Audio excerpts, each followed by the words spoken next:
A argila fria cedia sob a pressão dos dedos de Leo Ortiz, mas a forma que teimava em emergir parecia resistir-lhe, densa e obstinada como a própria atmosfera da Escola Superior de Belas Artes de Valência.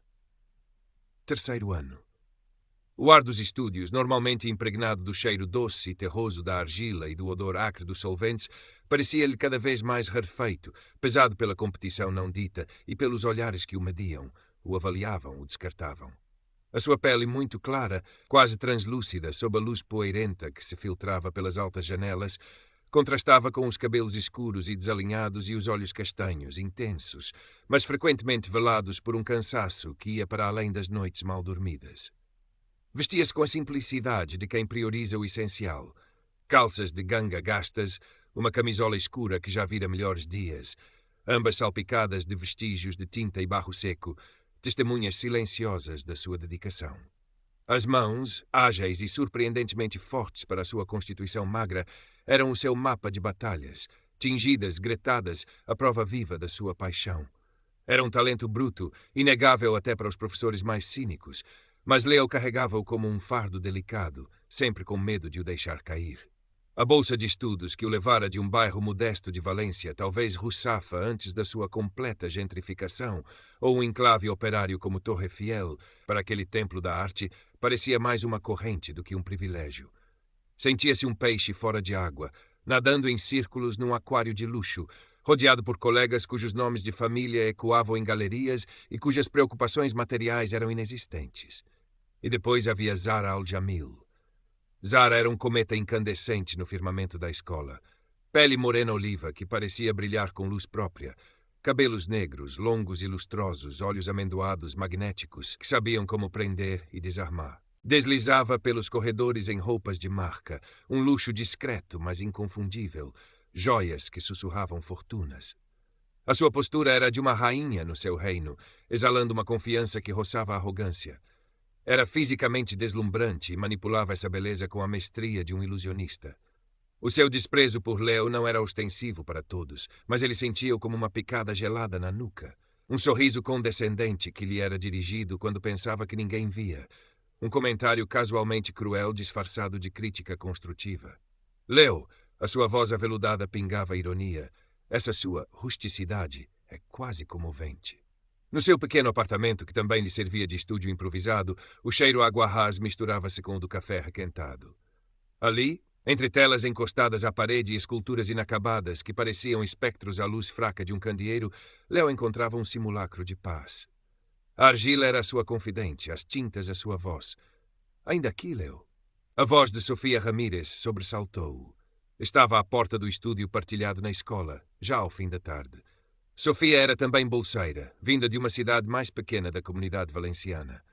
Morena, de traços expressivos e um olhar que não se deixava enganar, era das poucas pessoas com quem Leo trocava mais do que monossílabos.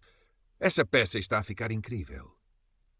Leo encolheu os ombros, a sua postura curvando-se um pouco mais, como se o elogio fosse um peso. Acho que sim. Sofia revirou os olhos, um gesto que misturava carinho e impaciência. Tu achas sempre. Um dia vais tropeçar no teu próprio talento e vais ver. Foi numa dessas manhãs valencianas, quando o sol já aquecia as pedras da Plaza de la Virgem e o burburinho da cidade começava a ganhar corpo, que o professor Mateo Herrera, uma figura respeitada e algo enigmática no departamento de escultura, fez o anúncio. Tinham 50 e poucos anos, um ar de quem já viu muitas marés artísticas subir e descer, e uma economia de palavras que tornava cada uma delas significativa. Caros alunos, começou, a sua voz grave ecoando na sala de aula com o pé direito alto, tenho o prazer de anunciar a abertura das candidaturas para o Prémio Jovem Talento Valência. Um murmúrio percorreu a sala. O prémio era a joia da coroa da escola, uma bolsa de estudos generosa para um mestrado, uma exposição individual numa galeria conceituada da cidade e, talvez mais importante, o reconhecimento que poderia abrir portas até então intransponíveis. Para Leo, a simples menção fez o coração tropeçar. Era a oportunidade de uma vida, a corda que o poderia puxar da precariedade para a realização. Do outro lado da sala, Zahra Al-Jamil sorriu, um sorriso lento e calculado, como de um felino que avista a presa. Interessante, murmurou para a sua corte de admiradores, mas o seu olhar fixou-se por um instante em Leo, um brilho predatório nos seus olhos amendoados. Mais uma peça para a coleção. Leo sentiu um arrepio. A luta não seria apenas artística. As semanas seguintes transformaram-se num turbilhão. Leo mergulhou no seu projeto para o prémio, uma série de esculturas que explorassem a fragilidade humana, a busca por identidade num mundo caótico. Passava horas no seu cubículo na escola e depois mais horas no seu apartamento, as mãos a moldar, a esculpir, a dar forma aos seus fantasmas e esperanças.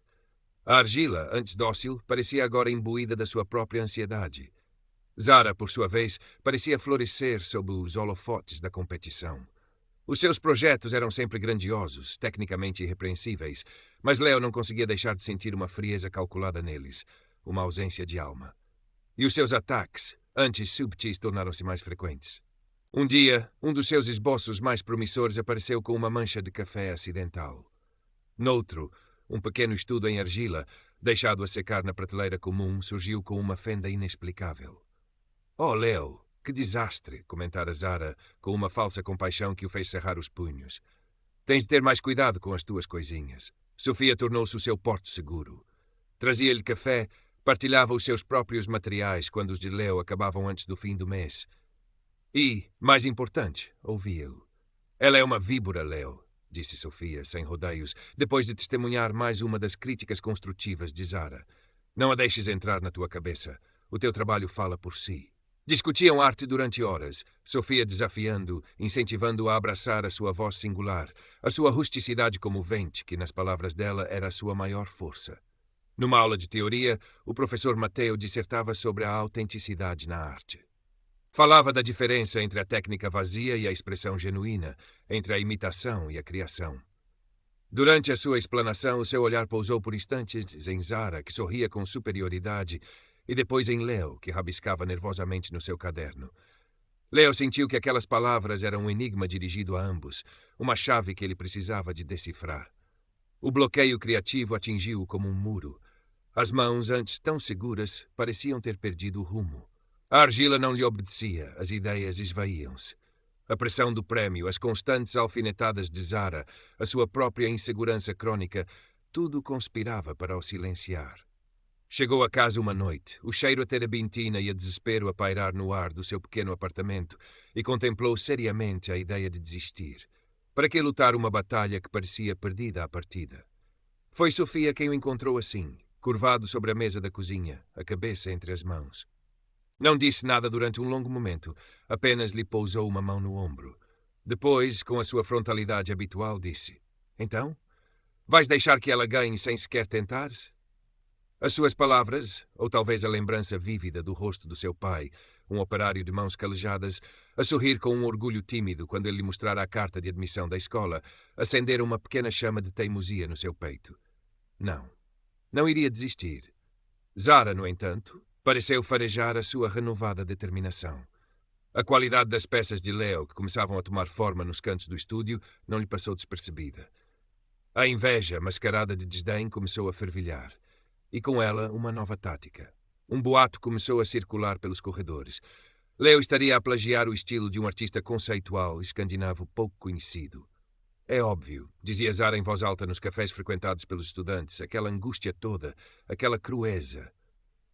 "Não é original. É apenas uma cópia pálida." Leo sentiu o chão fugir-lhe dos pés. A acusação de plágio era a mais vil das ofensas para um artista. Com Sofia, passou noites em claro na biblioteca da escola, pesquisando o tal artista, comparando estilos, procurando uma forma de se defender. Mas como provar a originalidade de uma alma? Decidiram, por fim, que a melhor defesa seria o próprio trabalho. O ponto de viragem, ou talvez o fundo do poço antes da subida, aconteceu durante uma sessão informal de crítica dos trabalhos em progresso. Era uma prática comum, onde os alunos apresentavam as suas peças e recebiam feedback dos colegas e, ocasionalmente, de um professor. Leo, hesitante, mostrou uma das suas esculturas quase finalizadas. Uma figura andrógena, contorcida em angústia, mas com uma mão estendida, buscando algo indefinível. O silêncio que se seguiu foi quebrado pela voz melíflua de Zara. "Leo, querido", começou ela, um sorriso condesse nos lábios. "É intenso, quase primitivo. Mas não achas que esta expressividade toda revela uma certa falta de refinamento? Uma crueza que talvez se explique pela tua origem?"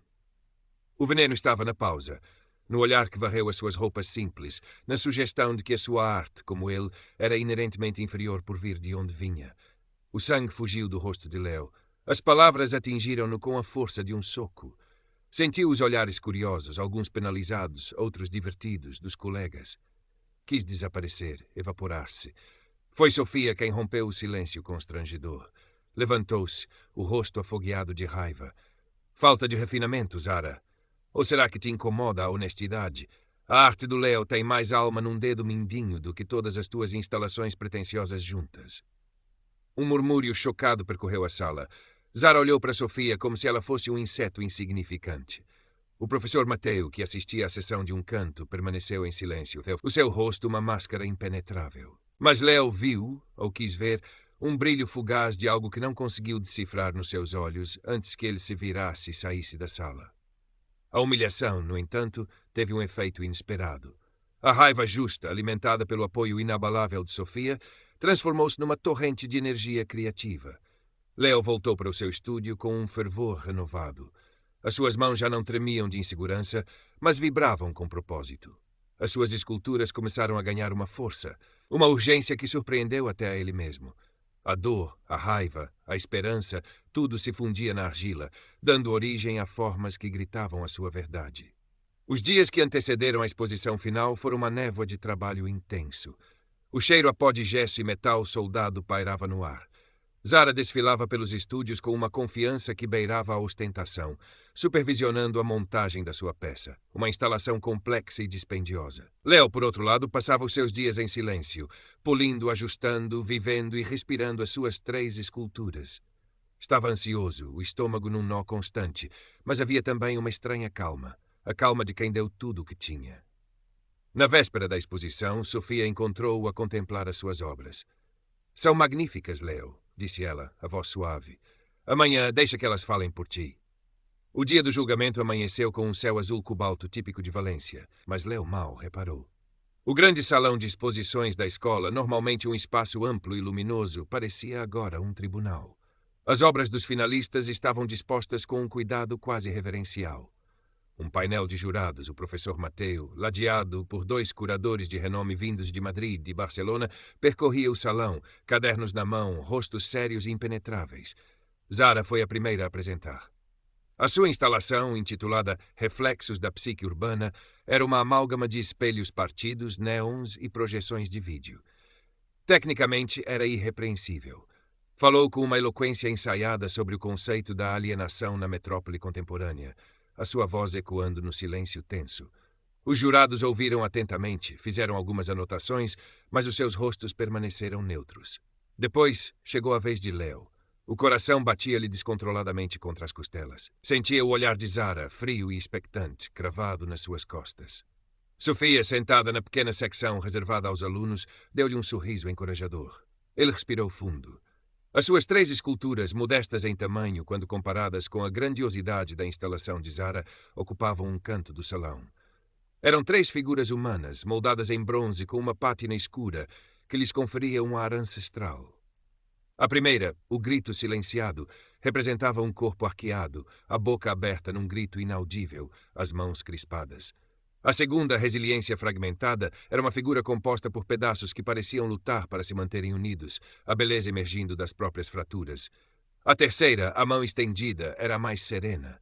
Uma figura de olhar melancólico, mas com uma mão estendida num gesto de oferta, de busca, de esperança. Leo não era um orador fluente como Zara. Falou pouco, a voz embargada pela emoção, sobre a sua tentativa de explorar a vulnerabilidade, a força que reside na imperfeição, a eterna busca humana por conexão. Quando terminou, um silêncio diferente do anterior pairou sobre o salão. Era um silêncio denso, carregado de uma apreciação palpável. Os jurados demoraram-se junto às suas peças, observando-as de todos os ângulos, cochichando entre si. A deliberação parecia demorar uma eternidade. Leo sentia cada segundo como uma tortura. Finalmente, os jurados regressaram. Quando o curador de Barcelona se preparava para falar, a voz de Zara cortou o ar, nítida e arrogante. Com licença, disse ela, avançando um passo, um tablet na mão. Antes que anunciem a vossa decisão, creio que há algo que precisam de saber sobre o trabalho do Sr. Ortiz. Todos os olhares se viraram para ela. Leo sentiu o sangue gelar nas veias.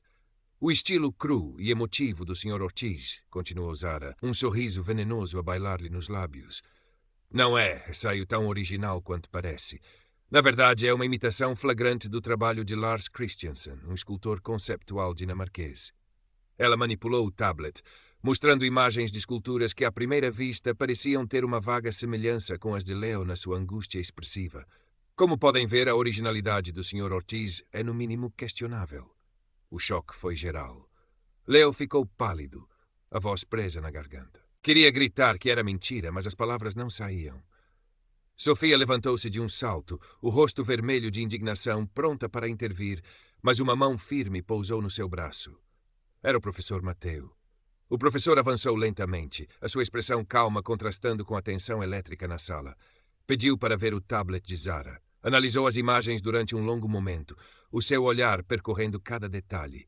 Depois ergueu os olhos, não para Zara, mas para os outros jurados. Conheço bem o trabalho de Lars Christiansen, começou o professor Mateu, a sua voz tranquila, mas firme. E embora possa haver uma superficial semelhança na temática da angústia existencial, um tema, aliás, explorado por inúmeros artistas ao longo da história, as abordagens são fundamentalmente distintas.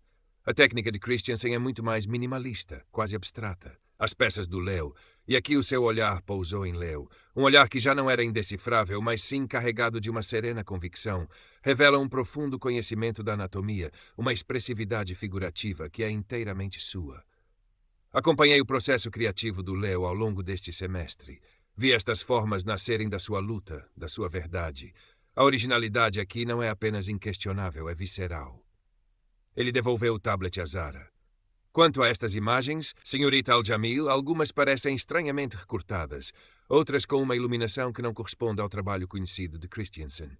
Sugiro que a proveniência e a integridade destas provas sejam cuidadosamente verificadas. O curador de Madrid, um homem de barbas grisalhas e olhar severo, pigarreou. Senhorita Al-Jamil, a sua intervenção é no mínimo inapropriada e as suas acusações, ao que parece, infundadas. Peço-lhe que se sente. A máscara de confiança de Zara estilhaçou-se. O seu rosto moreno-oliva empalideceu visivelmente. Gaguejou qualquer coisa ininteligível e recuou, o olhar dos colegas agora fixo nela, não com admiração, mas com uma mistura de choque e desprezo. A sua tentativa de sabotagem não só falhara, como se virara espetacularmente contra ela. O anúncio do vencedor, depois daquele clímax inesperado, pareceu quase um anticlímax, embora o seu impacto não fosse menor. O prémio Jovem Talento Valência deste ano, anunciou o curador de Barcelona, a voz clara e solene, é atribuído a Leo Ortiz pelas suas obras O Grito Silenciado, Resiliência Fragmentada e A Mão Estendida, um conjunto que demonstra não só um excepcional domínio técnico, mas também uma profundidade emocional e uma voz artística singular e poderosa. Leo sentiu as pernas fraquejarem. Lágrimas, que ele não sabia que estava a segurar, começaram a rolar pelo seu rosto. Não eram lágrimas de tristeza ou frustração, mas de um alívio tão profundo que parecia lavar anos de insegurança e medo. Sofia estava ao seu lado num instante, abraçando-o com força, rindo e chorando ao mesmo tempo. Para Zara, as repercussões foram imediatas e dolorosas. O constrangimento era palpável. Os olhares que antes a adulavam agora desviavam-se ou encaravam-na com fria reprovação. Mais tarde, soube-se que a direção da escola abrira um inquérito formal sobre a sua conduta, incluindo a tentativa de fraude. A sua fachada de superioridade, tão cuidadosamente construída, desmoronara como um castelo de cartas. No meio do burburinho de parabéns, o professor Mateu aproximou-se de Leo. «Parabéns, Ortiz», disse ele, um raro sorriso a suavizar-lhe as feições. «Lembra-te, a arte mais verdadeira nasce sempre da vulnerabilidade. Não tenhas medo dela». E com um aceno de cabeça, afastou-se, deixando Leo a ponderar aquelas palavras enigmáticas, mas profundamente encorajadoras. Alguns dias depois, o pequeno apartamento de Leo já não parecia tão sombrio. A luz de Valência, que tantas vezes lhe parecera cruel ao expor a sua pobreza, agora entrava pelas janelas como uma promessa. Havia alguns materiais de arte novos, comprados com uma parte do dinheiro do prémio, arrumados com um cuidado quase cerimonial. As suas esculturas premiadas ocupavam um lugar de honra, esperando a exposição individual. O telefone tocou. Era a sua mãe. Contou-lhe a notícia. A voz ainda embargada, e ouviu os gritos de alegria do outro lado, o orgulho na voz do pai. Desligou com o coração a transbordar. Olhou para as suas esculturas, para as suas mãos ainda manchadas de trabalho. Um sorriso, o primeiro verdadeiramente confiante que se lembrava de ter, iluminou-lhe o rosto pálido, que agora parecia ter um brilho mais saudável. O caminho à sua frente ainda seria longo e, sem dúvida, cheio de desafios. Mas agora Léo Ortiz sabia que tinha valor. Sabia que tinha uma voz. E, pela primeira vez na sua vida, não tinha medo de a usar. Mais tarde, encontrou-se com Sofia num pequeno bar de tapas em El Carmen, o bairro antigo da cidade, para uma celebração modesta. O ar da noite estava ameno, perfumado pelas flores de laranjeira. Então, senhor artista premiado, brincou Sofia, levantando seu copo de vinho. A que se segue? Léo sorriu, o brilho nos seus olhos castanhos refletindo as luzes da rua. A seguir, continuamos a trabalhar. E, pela primeira vez, a palavra trabalho não lhe soou como um fardo, mas como uma aventura. Cauxian Sangtao da Huantain. A argila fria cedia sob a pressão dos dedos de Léo Ortiz, mas a forma que teimava em emergir parecia resistir-lhe, densa e obstinada como a própria atmosfera da Escola Superior de Belas Artes de Valência. 3º ano. O ar dos estúdios, normalmente impregnado do cheiro doce e terroso da argila e do odor acre dos solventes, parecia-lhe cada vez mais rarefeito, pesado pela competição não dita e pelos olhares que o mediam, o avaliavam, o descartavam. A sua pele muito clara, quase translúcida sob a luz poeirenta que se filtrava pelas altas janelas, contrastava com os cabelos escuros e desalinhados e os olhos castanhos, intensos, mas frequentemente velados por um cansaço que ia para além das noites mal dormidas. Vestia-se com a simplicidade de quem prioriza o essencial, calças de ganga gastas, uma camisola escura que já vira melhores dias, ambas salpicadas de vestígios de tinta e barro seco, testemunhas silenciosas da sua dedicação. As mãos, ágeis e surpreendentemente fortes para a sua constituição magra, eram o seu mapa de batalhas, tingidas, gratadas, a prova viva da sua paixão. Era um talento bruto, inegável até para os professores mais cínicos, mas Léo carregava-o como um fardo delicado, sempre com medo de o deixar cair. A bolsa de estudos que o levara de um bairro modesto de Valência, talvez Russafa antes da sua completa gentrificação, ou enclave operário como Torre Fiel, para aquele templo da arte, parecia mais uma corrente do que um privilégio. Sentia-se um peixe fora de água, nadando em círculos num aquário de luxo, rodeado por colegas cujos nomes de família ecoavam em galerias e cujas preocupações materiais eram inexistentes. E depois havia Zara Al-Jamil. Zara era um cometa incandescente no firmamento da escola. Pele morena oliva que parecia brilhar com luz própria, cabelos negros, longos e lustrosos, olhos amendoados, magnéticos, que sabiam como prender e desarmar. Deslizava pelos corredores em roupas de marca, um luxo discreto, mas inconfundível, joias que sussurravam fortunas. A sua postura era a de uma rainha no seu reino, exalando uma confiança que roçava a arrogância. Era fisicamente deslumbrante e manipulava essa beleza com a mestria de um ilusionista.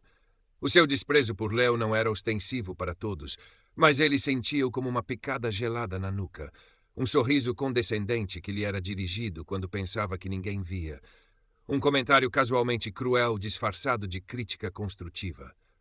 Léo, a sua voz aveludada pingava ironia, essa sua rusticidade é quase comovente. No seu pequeno apartamento, que também lhe servia de estúdio improvisado, o cheiro a água rás misturava-se com o do café requentado. Ali, entre telas encostadas à parede e esculturas inacabadas que pareciam espectros à luz fraca de um candeeiro, Léo encontrava um simulacro de paz. A argila era a sua confidente, as tintas a sua voz. Ainda aqui, Léo, a voz de Sofia Ramírez sobressaltou. Estava à porta do estúdio partilhado na escola já ao fim da tarde. Sofia era também bolseira, vinda de uma cidade mais pequena da comunidade valenciana. Morena, de traços expressivos e um olhar que não se deixava enganar, era das poucas pessoas com quem Léo trocava mais do que monossílabos. Essa peça está a ficar incrível. Léo encolheu os ombros, a sua postura curvando-se um pouco mais, como se o elogio fosse um peso. Acho que sim. Sofia revirou os olhos, um gesto que misturava carinho e impaciência. Tu achas sempre. Um dia vais tropeçar no teu próprio talento e vais ver. Foi numa dessas manhãs valencianas, quando o sol já aquecia as pedras da Plaza de la Virgen e o burburinho da cidade começava a ganhar corpo, que o professor Mateo Herrera, uma figura respeitada e algo enigmática no departamento de escultura, fez o anúncio. Tinha uns 50 e poucos anos, um ar de quem já viu muitas marés artísticas subir e descer, e uma economia de palavras que tornava cada uma delas significativa. Caros alunos, começou, a sua voz grave ecoando na sala de aula com pé direito alto, tenho o prazer de anunciar a abertura das candidaturas para o Prémio Jovem Talento Valência. Um murmúrio percorreu a sala. O prémio era a joia da coroa da escola. Uma bolsa de estudos generosa para um mestrado, uma exposição individual numa galeria conceituada da cidade e, talvez mais importante, o reconhecimento que poderia abrir portas até então intransponíveis. Para Leo, a simples menção fez o coração tropeçar. Era a oportunidade de uma vida, a corda que o poderia puxar da precariedade para a realização. Do outro lado da sala, Zahra Al-Jamil sorriu, um sorriso lento e calculado, como o de um felino que avista a presa. Interessante, murmurou para a sua corte de admiradores, mas o seu olhar fixou-se por um instante em Leo, um brilho predatório nos seus olhos amendoados. Mais uma peça para a coleção. Leo sentiu um arrepio. A luta não seria apenas artística. As semanas seguintes transformaram-se num turbilhão. Leo mergulhou no seu projeto para o prémio, uma série de esculturas que explorassem a fragilidade humana, a busca por identidade num mundo caótico. Passava horas no seu cubículo na escola e depois mais horas no seu apartamento, as mãos a moldar, a esculpir, a dar forma aos seus fantasmas e esperanças. A argila, antes dócil, parecia agora imbuída da sua própria ansiedade. Zahra, por sua vez, parecia florescer sob os holofotes da competição. Os seus projetos eram sempre grandiosos, tecnicamente irrepreensíveis, mas Leo não conseguia deixar de sentir uma frieza calculada neles, uma ausência de alma. E os seus ataques, antes subtis, tornaram-se mais frequentes. Um dia, um dos seus esboços mais promissores apareceu com uma mancha de café acidental. Noutro, um pequeno estudo em argila, deixado a secar na prateleira comum, surgiu com uma fenda inexplicável. Oh, Leo, que desastre! Comentara Zahra, com uma falsa compaixão que o fez cerrar os punhos. Tens de ter mais cuidado com as tuas coisinhas. Sofia tornou-se o seu porto seguro. Trazia-lhe café, partilhava os seus próprios materiais quando os de Leo acabavam antes do fim do mês e, mais importante, ouvia-o. Ela é uma víbora, Leo, disse Sofia, sem rodeios, depois de testemunhar mais uma das críticas construtivas de Zahra. Não a deixes entrar na tua cabeça. O teu trabalho fala por si. Discutiam arte durante horas, Sofia desafiando-o, incentivando-o a abraçar a sua voz singular, a sua rusticidade comovente, que nas palavras dela era a sua maior força. Numa aula de teoria, o professor Mateo dissertava sobre a autenticidade na arte. Falava da diferença entre a técnica vazia e a expressão genuína, entre a imitação e a criação. Durante a sua explanação, o seu olhar pousou por instantes em Zahra, que sorria com superioridade, e depois em Leo, que rabiscava nervosamente no seu caderno. Leo sentiu que aquelas palavras eram um enigma dirigido a ambos, uma chave que ele precisava de decifrar. O bloqueio criativo atingiu-o como um muro. As mãos, antes tão seguras, pareciam ter perdido o rumo. A argila não lhe obedecia. As ideias esvaíam-se. A pressão do prémio, as constantes alfinetadas de Zahra, a sua própria insegurança crônica, tudo conspirava para o silenciar.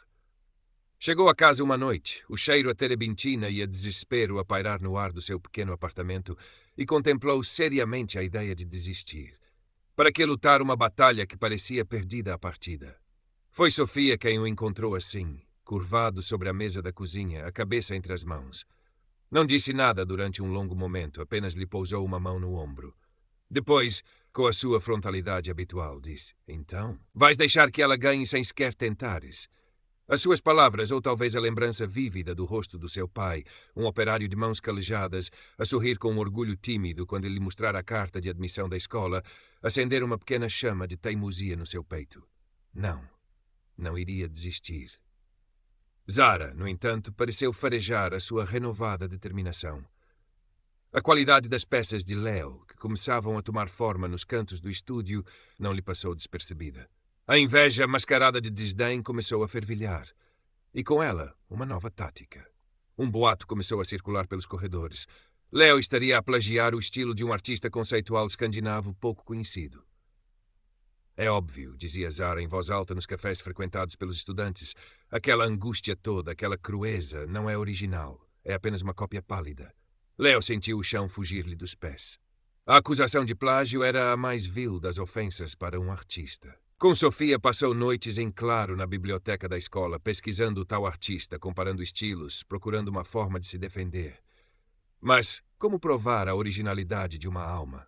Decidiram, por fim, que a melhor defesa seria o próprio trabalho. O ponto de viragem, ou talvez o fundo do poço antes da subida, aconteceu durante uma sessão informal de crítica dos trabalhos em progresso. Era uma prática comum, onde os alunos apresentavam as suas peças e recebiam feedback dos colegas e, ocasionalmente, de um professor.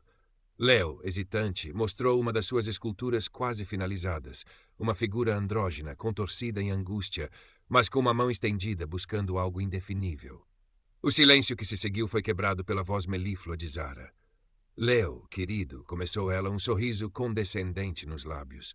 É intenso, quase primitivo. Mas não achas que esta expressividade toda revela uma certa falta de refinamento? Uma crueza que talvez se explique pela tua origem. O veneno estava na pausa, no olhar que varreu as suas roupas simples, na sugestão de que a sua arte, como ele, era inerentemente inferior por vir de onde vinha. O sangue fugiu do rosto de Leo. As palavras atingiram-no com a força de um soco. Sentiu os olhares curiosos, alguns penalizados, outros divertidos, dos colegas. Quis desaparecer, evaporar-se. Foi Sofia quem rompeu o silêncio constrangedor. Levantou-se, o rosto afogueado de raiva.